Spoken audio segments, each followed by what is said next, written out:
Jeff Paterson, the host of Rink Wide Vancouver. Trevor Linden joining you guys recently, Jeff. What did you make of his comments about Elias Pettersson? I know you want to talk about hockey and this playoff series and stuff, but the fact that I'm brought to you by Wendy's, like, this is my mic drop moment right here and now. You know how many spicy chicken combos I have consumed over my many years in this business? So a huge shout out to Wendy's for sponsoring Canucks Convo and this segment in particular. Like, I already thought this was an incredible day with playoff hockey. The sun is shining. We're approaching the middle of May, 2 Canadian teams, and now the sponsor is Wendy's for the segment. My goodness, it doesn't get a whole lot better than that. Trevor Linden. Trevor Linden called out EP40. Didn't back off. I thought it was pretty interesting. I mean, this is a guy, obviously, that was at the helm when the Canucks drafted Pettersson and brought him into the organization, and basically just said he's got to get into the fight here. And he said it a couple of times, and I think most people that have watched Petey here through 6 games of the playoffs would agree. But, of course, it goes back further than just 6 games, 1 goal in 19. And it's funny because I was thinking about the season opener when they demolished the Oilers 8-1. Connor Garland opened the scoring that night. Not that I'm trying to get in on your contest because it's all about Wendy's in this segment. Although 4 wins is incredible too, let me tell you. But it was Petey. Remember the alley-oop to Connor Garland? Like, it was just this incredible pass. Everything that makes Elias Pettersson the special player that he is when he's on his game. The vision, the timing, just drops the dime right onto the stick of Connor Garland in tight, and Garland was able to score and open the scoring, and the floodgates were open there. So wouldn't it be incredible if it was like a full circle moment here, and we saw something like that from Elias Pettersson early in this series to indicate that he is in it and on it, and he made a nice play, jumping Jeremy Lauzon, the read to get the puck behind the net to Brock Besser on the series winner the other night in Nashville. And somebody asked him about, can you build off that one play? And he said, I hope that's the last question I get about round 1. I'm all about round 2 this morning. So he wasn't thrilled about questions of his performance and his struggles and all that kind of stuff. He is trying to be forward thinking here, but whatever the case, he knows it. The world knows it. He has to be a whole lot more prominent in this round than he was against the Preds. Besides Pettersson, what Canuck are you looking at to step up compared to their round 1 performance for the Canucks to have a chance of really winning the series? I think Dakota Joshua is the guy, and I wrote about him at Canucks Army. There's a piece there. He yesterday said, like, after that first game, I know that myself and our line weren't good enough, quite frankly. And now they got the matchup. A lot of the matchup, certainly in Nashville, saw O'Reilly and Forsberg, and that factors into it, obviously. At 5-on-5, they held their own. They 3 goals for and 3 against, but the offense came early in that series where Joshua had a great third period in game 1, but he didn't have a shot on goal over the final 4 games of that series against the Preds. Now, there were a lot of guys that didn't have enough shots on goal in that series, but Dakota Joshua has the size. I'm expecting that the Canucks will try to go Miller against McDavid early and Lindholm against Draisaitl, and then you've got the added size and physical element of Dakota Joshua, who, the Canucks don't have a lot of guys that can match up physically against Leon Draisaitl, and I'm not saying that Joshua is a perfect match for Draisaitl, but I do think he can lean on him and be physical against him. He led the Canucks in hits in the first round. You need that from Joshua, although, as I sit here, the hits that I remember resulted in penalties. So it comes back to what you were talking about, that fine line.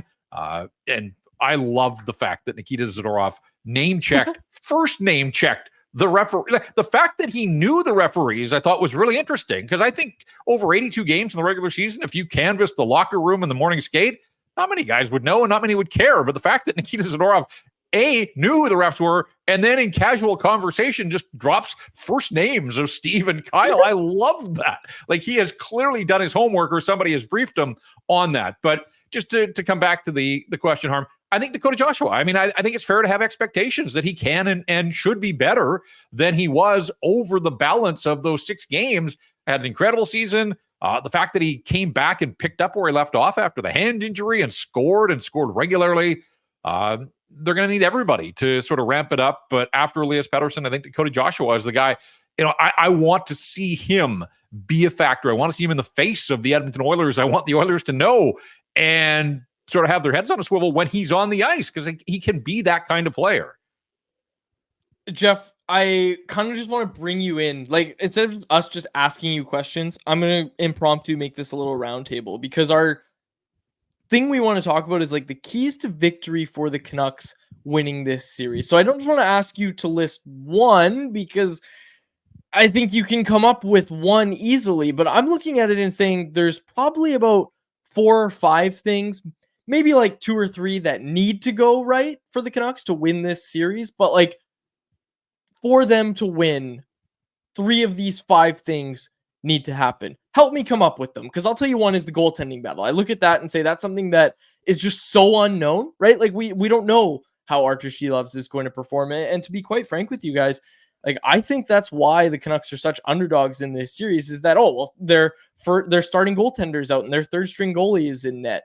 I think the sportsbooks are going to look at stuff like that and say, yeah, of course the Oilers, who score a lot, who do well on the power play, of course they're going to be the favorite in this series. But that's mine, is the goaltending battle is the main one I focus on here. No, and I think absolutely, because none of us know whether there is a incredible, improbable playoff run in Artur Shelovs, or if the clock is about to strike midnight and he's going to look like a guy who doesn't have much of an NHL resume. But I don't feel that, and I know the Canucks don't feel that. This guy looked every bit the part of a National Hockey League goaltender thrown into an ultimate pressure cooker, 2 wins in Nashville, including an overtime victory and then a shutout as his command performance. So, yeah, and look, Stuart Skinner, there's always going to be questions about him until he ultimately delivers. And I'll give him credit. He's had a nice season. He has certainly elevated his game. I don't think that it's as much of a wild card or an X factor. I think the Oilers believe that this guy can be a difference maker. And, you know, he gave up 9 goals early in the first 2 games against LA, and then just 4 over the final 3, including a shutout as well. So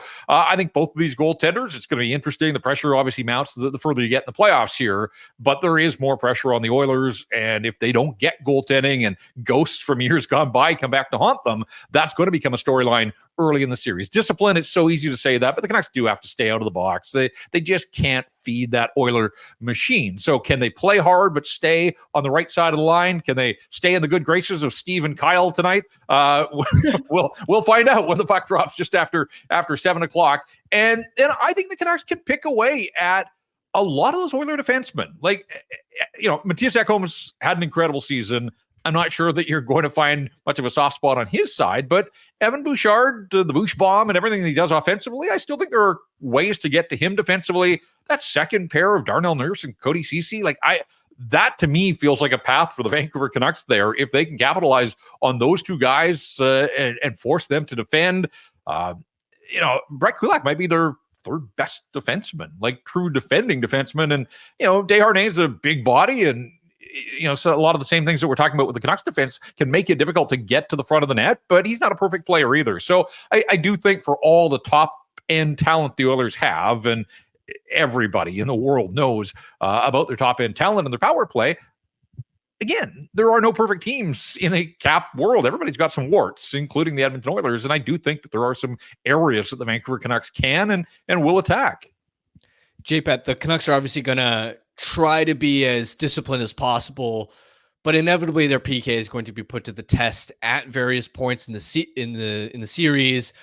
PK was terrific in round 1. What is your confidence level that Vancouver's improved PK you're not going to stop their power play, but at least contain them and sort of limit the damage through the series? Yeah, look, the Oilers, if they get 20 power plays in this series, like, it would be a victory if the Canucks could hold them to 5 power play goals where they kept Nashville to just 2. And Nashville scored in its first power play of that last round. Ryan O'Reilly's goal here in Vancouver. After that, the Canucks killed off 21 of 22. Like, it really, the penalty kill was sort of my unsung hero of that opening round for the Vancouver Canucks. And, you know, it's Teddy Bluger and it's Elias Lindholm. They led the way minutes-wise among the forwards. Ian Cole, 6 minutes more than anybody else on the hockey club in shorthanded ice time in that first round. Among the league leaders, I think only Brandon Carlo in Boston killed more penalties than Cole in the opening round. So, you know, at 35, this is the reason they went out and they targeted Ian Cole and brought him in for his veteran savvy, his championship pedigree, and his penalty killing. And it is fascinating, guys, that you look at the ice time leaders for the Canucks in the opening round on the penalty kill. It's Lindholm, it's Bluger, it's Cole, it's Zadorov. It's guys that weren't here a year ago when the penalty kill was an absolute weakness. Like, these are new faces and they were all brought in with a job to do. And, Elias Lindholm, I thought, had a kind of quietly good first round. Again, we talked about his line and the matchup that they got. You want a little more offense, but the defensive assignments, the faceoffs, the penalty kill, like that is where he pays off for this hockey club. So the challenge is huge here against McDavid and Draisaitl. And Tocchet has talked repeatedly about, they can have their set plays, but where they're really dangerous is when things sort of, become scrambly, and then the Oilers just attack the net. And, everybody focuses on McDavid. Draisaitl just slides to that soft spot down low on the goal line and is incredible with his accuracy from a sharp angle. But if the Canucks try and cheat on that one, then Hyman's going to be backdoor and there'll be tap-ins. And if neither of those options are there, then, get it back to Bouchard, who just fires away with one of the hardest shots in the National Hockey League. So you can see why everybody's drawn to McDavid. I get it. And you can't take your eye off him, obviously. But the minute you commit and overcommit, that's when there's trouble. So can they stick to their structure? Can they stay to their roles and their assignments on the penalty kill? And ultimately, can Artur Silovs make the saves that they're going to require from him? It's easy to say. It's a lot harder to do when it's actually happening out there in real time. So many different ways that the Oilers can attack you on that power play. And hey, so many different guys on the Canucks that you need to do something starting with tonight. Jeff, I'll close by just straight up asking you our poll question. How confident are you that the Canucks can win this series? Yeah, I mean, my prediction is that the Oilers are going to prevail. They're built for this. They've gone through their playoff failures. This is their time. If they fall short here, like you're seeing all those questions in Toronto, I think those same sorts of questions are going to be asked about this Oilers group in the top end. And is it time to, try a plan B somewhere along the line? So without a doubt, there is pressure on the Edmonton Oilers, and pressure does weird things to guys, even elite professional athletes. And that's why I think tonight is massive. Now, it is just one game. And could the Canucks drop the opener and still win the series? Yeah, I suppose they could. But like, for all this talk about the regular season series doesn't mean anything, here's why I think it can from a Canucks perspective. If the Canucks can win tonight, take the opener, then the Oilers are going to be forced to answer questions about, you guys told us the regular season didn't mean anything. Now it's 5 straight losses to these guys. What is it about the Canucks? And if the Canucks can just plant the seed of doubt, and again, the Oilers will try to flush a loss if it happens and get back, but you can't take the first 2 games unless you get the first one. So if the Canucks can get the opener, then it puts a ton of pressure on the Edmonton Oilers to try to get the split here. And the flip side is, if the Oilers get the win in game 1, then obviously a ton of pressure on the Canucks to get to Edmonton in a 1-1 tie, rather than getting to Edmonton down 2-0 and, taking your chances there. So it's funny. The Canucks were a dominant team on home ice. You guys saw them every night through the regular season, 27 wins. And yet they only won once in the first round against Nashville. They go 3 for 3 in Nashville, and yet 1-2 on home ice. So that was a little bit of a surprise to me that they couldn't take more advantage out of home ice. And you get the last change. You can dictate some matchups. You got to make home ice matter. And the other thing, and I pointed out this morning on Twitter, was the Canucks only scored 2 first-period goals in this series. We've seen the energy, the atmosphere. People want to get in and be a part of it. And the Canucks showed that they can play the patient game and win sort of these low-scoring games that grind scoreless. But the people give them something to cheer about. Like, in 2 of the games, Nikita Zadorov was the only guy that scored a goal for the Vancouver Canucks at Rogers Arena. So get the fans in and on it, harness that energy. 2 Canadian teams. We've seen all the battles in social media. Tonight it moves indoors to Rogers Arena. I think it's going to be fantastic. It had that big game feel this morning. There was a ton of media. Not as much media as a Toronto game, apparently, but there was a lot of media at the rink this morning. And you can just feel it. I mean, there was a buzz in the air. I mean, massive scrums around all the Canuck players, almost every chair occupied. When Rick Tocchet took the podium, people are into this thing. And I think it's going to, the lead up to face off, and then ultimately when the puck drops, it's going to be a blast. So I hope the series goes long. You asked me my prediction. I do think the Oilers probably prevail, but hey, I'm having fun covering playoff hockey again. my heart says Canucks, so that we just keep this train rolling here into a 3rd round and maybe beyond. But hey, may the best team win. Let's see what happens. It's going to be fun. Jeff, it's been a while since a Vancouver media member bodied someone from the city of Toronto. So excellent work earlier today. And Grady, if you want to find that tweet and pull it up for the people that are inevitably going to ask, what happened? Feel free to do that. Jeff, thanks so much for joining us. People can find you on Rink Wide. Who's your co-host tonight? Rink Wide. Yeah, got Earth again, and we will break it all down. Really looking forward to the storylines that emerge out of game 1 and building up for game number 2. So, yeah, we'll be in our usual place moments after the final buzzer. Join us for Rink Wide Vancouver. There you go. You nailed it. There it is. Jeff Paterson, thanks so much for joining us. Much appreciated. Jeff Paterson. Find that tweet, Grady. That's my anyone else for the day. I want to bring that up. So David Alter, over at the Hockey News in Toronto, tweeted out, JPat tweeted out the media pool. Yeah, full screen this, Grady. JPat tweeted out the media pool, and he said, when 2 Canadian teams collide in round 2, and the photo is of a ton of assembled media, like a lot of assembled media there, especially for what we see in Vancouver usually, because, not everybody travels and all that sort of stuff.